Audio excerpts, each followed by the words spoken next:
요즘 얼마가 있어야 평균일까요? 부자, 중산층, 서민의 재산 기준을 이만큼 명확히 내린 건 난 본 적이 없다. 첫 번째, 일을 안 해도 재산이 늘어나면 부자. 일을 안 해도 재산이 그대로면 중산층. 일을 안 하면 재산이 줄어든다 서민. 일을 해도 재산이 줄어든다 빈곤층. 이렇게 정리를 한 얘기가 있는데 왜 우리는 점점 가난하다고 느끼고 왜 우리는 점점 내가 불행하다고 느낄까 이런 고민들이 아마 많이 드실 것 같은데 중산층 인구가 늘어나지만 이라는 이 표가 있는데 부장님 이 표는 좀 어떻게 해석하면 좋을까요? 중산층을 세 구간으로 나누는 겁니다. 네. 그래서 2013년 대비해서 중위소득을 지금 갖고 있는 분들의 비율이 지금 늘어나는 지금 모습을 보여주고 있는데 한 문장으로 절대부는 늘었는데 상대부는 감소했다. 네, 정확한 얘기입니다. 네. 저희가 생각보다 되게 잘 사는 국가예요. 제가 언제 느꼈냐면 저는 해외여행을 되게 좋아해서 50개국 이상 갔다 왔는데 유럽 가면 우리나라가 나쁘지 않은데 그런 느낌? 물가가 이거밖에 안 해. 이런 느낌을 되게 많이 받았어요. 맞아요. 그러니까 점점 우리가 부강해지는 거 느껴지는데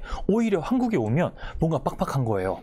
주변에 잘 사는 사람들도 너무 많고 사실 주변에 한 30대 한 중후반 정도 되면 성공한 사람들이 이제 한두 명씩 나타나거든요. 100억, 막 500억, 막 1000억 버는 친구들이 이제 나오기 시작해요. 근데 그게 한 명, 두 명, 세 명, 5명, 10명 이제 나오기 하는데 나는 아파트도 있고 좀 월급도 좀 받고 좀 모아놓은 것도 있는데 근데 나는 왜 나인원 한남에서 못 살까? 이렇게 돼버리면 이제 답이 없는 거예요. 네, 그래서 절대부는 분명히 늘었어요. 우리가 먹고 마시는데 문제가 없잖아요. 그쵸. 그리고 주거하는데도 물론 주거비 많이 들어가지만 그래도 많이 문제가 없어졌고 주거의 퀄리티도 너무너무 높아졌어요. 그런데 상대적인 이 비교가 마음속으로 이제 약간 곪기 시작하는 거죠. 그래서 그런 것들이 저는 굉장히 큰 문제라고 좀 생각을 하고 있습니다. 결론적으로는 한국의 중산층 비중이 점점 늘어나긴 늘어났어요. 최대 60%까지 늘어났다고 하는데 이 중산층에도 3개 계층이 또 나눠져 있다고 합니다. 일단 상층 같은 경우는 주관적으로 봤을 때도 객관적으로 봤을 때도 그냥 소득이 많다 이거고 중간에 보시면 심리적 비상층이라고 해서 소득 기준은 상층인데 스스로를 중층이나 하층으로 인식하는 실제로는 소득 기준이 굉장히 높은데 나는 이렇게까지 잘 살지는 못하는 것 같아라고 인식하는 사람, 핵심 중산층, 소득 기준이 중층이거나 하층인데 스스로를 중층으로 인식하는 사람, 그리고 소득 기준은 중층인데 스스로를 하층으로 인식하는 사람, 이렇게 3가지로 나눠진대요. 대한민국 국민들 피곤하게 삽니다. 피곤하게 살아요. 네, 피곤해요. 저 심리적 비상층이라고 하는 사람 있잖아요. 주변에 되게 많아요. 소득 기준이 상층인데 스스로를 중층이나 하층으로 인식하는 이유는 뭐냐면 뭐 세후로 한 2, 3천 벌어요. 많이 버는 거죠. 근데 쓰는 돈이 1,500, 2,000이에요. 네, 근데 그게 그렇다고 막 엄청 쓰는 것도 아니에요. 뭐 영어 유치원 보내고 그렇죠. 해외여행도 좀 다니고 외식할 때 한우도 좀 먹어야 되고 그러면 사실 돈 순식간에 없어져요. 그러면 아무리 2천만 원을 벌어도 1,500, 1,800을 쓰면 내가 지금 2, 300밖에 안 남잖아요. 그러면 이거 아파트 점프 한번 해야 되는데 이 돈 갖고 어떡하지? 이 얘기가 나오는 거예요. 맞아요. 그리고 또 아까 부장님이 얘기해 주신 것처럼 이제 점점점 연봉이 올라가고 뭐 만나는 사람들이 달라지다 보면 자꾸 내 기준 말고 나보다 더 잘 되고 나보다 높은 사람들 기준을 잡을 수밖에 없잖아요. 사람이라는 게 그렇잖아요. 예를 들면 내가 대리면 과장님 버는 월급이 너무 많아 보였는데 과장이 되니까 또 부장님 버는 월급이 너무 많아 보이고 뭐 요즘 블라인드나 어떤 커뮤니티 게시판에 가보면 연봉 1억이 소위 말해서 발에 치여요. 예전에 막 연봉 1억 그래요? 하면은 뭐 예전에 연봉 1억 이렇게 뭐 인터넷 좀 발달 덜 됐을 때 연봉 1억이 야 연봉 1억을 벌어? 막 이랬었었는데 요즘 그렇죠? 진짜 커뮤니티 이런 데 댓글 보잖아요? 네. 다 1억이래요. 다 한 달에 세후로 640씩 번대요. 근데 막 다들 실제로 통계 내보면 안 돼요. 이게 참 저도 뭐 직장생활 저는 프리랜서긴 합니다만 제 직장생활하는 친구들 보면은 걔들도 항상 빡빡하게 살거든요. 결혼하고 애 있고 이러면은 뭐 외벌이하고 와이프 출산휴가 내가지고 외벌이하고 이러면 아무리 돈 많이 벌어도 빡빡하게 살거든요. 맞아요. 대기업이어도. 근데 인터넷 세상에 가보면 근데 걔네들이 이제 현실 세계에선 대기업에 다니는 과장급 정도 되는데 거기 가면 사이버 세상에 가면 거의 뭐 하층민이에요. 뭐 못 사는 애들이야. 그러니까 이게 너무 신기한 거죠. 그래서 한번 보도록 하겠습니다. 실제로 현실은 어떤지 한번 보도록 하겠습니다. 중산층은 어느 정도가 되는지 요거는 한번 어떻게 좀 정리를 해보면 좋을까요? 이거는 이제 시도별 자산 평균 값이네요. 그래서 지금 전국적으로 자산 중앙값은 3억 600만 원 정도 되고 전국의 자산 평균은 5억 4천만 원 정도 되네요. 네. 그래서 저는 뭐 한 3억이나 5억 정도 아마 이제 이 자산이라고 하는 게 부채 포함해서 지금 얘기를 하는 게 아닌가 싶은데 맞아요. 네. 그래서 아마 3억에서 한 5억 정도 되는 게 이제 평균으로 이제 보는 거죠. 뭐 봤을 때 그냥 아파트 한 채 정도 있고 대출금 어느 정도 있으면 그게 딱 중간이라고 좀 이렇게 보여지고 있습니다. 자, 지금 이거는 2024년 기준이고요. 자료는 한국은행 가계금융복지조사에서 출처를 가지고 온 겁니다. 그래서 지금 보시면은 중앙값이라고 하는 거 보니까 완전 맨 위에, 맨 아래 제외하고 딱 중간 정도 위치에 있는 사람들이 한 3억 정도 갖고 있는 것 같고요. 전국에 그냥 부자들까지 다 포함, 그냥 싹 다 평균 내봤을 때는 5억 정도 되는 것 같거든요. 자, 그러면 우리 정도면, 그냥 우리 같은 평범한 사람들 정도면 한 3억 정도 자산 갖고 있으면 대략 뭐 전국 중앙 정도는 그쵸? 사는 거다. 뭐 이렇게 네. 생각하면 될 것 같은데, 자, 실제로 저희가 알아봤어요. 그래, 알아봤더니 순자산은 3억에서 5억 정도면 한 중위소득 정도, 중간 정도 되고요. 4인 가구 기준으로 한 609만 원 정도를 벌면 실제로 중산층이라고 합니다.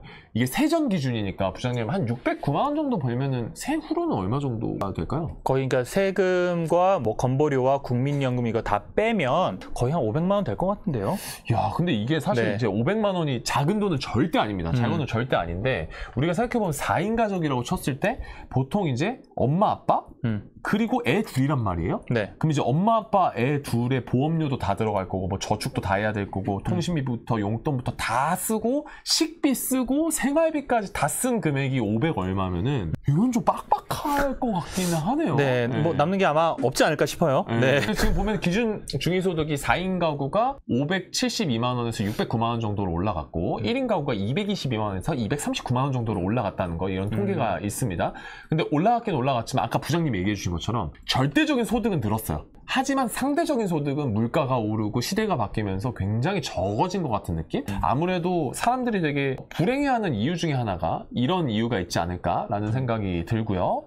다음으로 한번 넘어가 보도록 하겠습니다. 자, 그래서 계층 의식, 중층 응답 비율이라는 게 있는데, 이게 보시면 400만 원에서 500만 원 미만으로 버시는 분들이 2013년 대비해서 2023년에 거의 69.7%로 줄어들었죠. 나는 중층인 것 같다라고 응답해 주신 분들이 500에서 600만 원 사이도 마찬가지로 73%로 줄어들었어요. 이게 딱 부장님이 얘기해 주신 그건 절대 소득은 늘어났으나 상대 소득은 감소한 결과치. 그렇죠. 맞지 않을까요? 네, 맞아요. 네. 그래서 저는 뭐 어쨌든 이 모든 원형 생각을 하고 있고, 아니 제가 생각을 해보면 SNS가 나오기 전에는 비교하는 사람들이 다 주변 사람들이었어요. 맞아. 바로 옆에 있는 사람, 이웃집 사람. 그럼. 그래서 저 사람 뭘로 부자 됐대, 뭐 돈 많대, 뭐 요 정도였는데 지금은 전혀 모르는 사람들이 갑자기 SNS 와가지고 롤렉스, 람보르기니 뭐 이러고 있으니까 뭐지? 저도 보면 저도 모르게 유튜브 가끔 눌러볼 때가 있어요. 그럼요. 이걸로 성공 못하면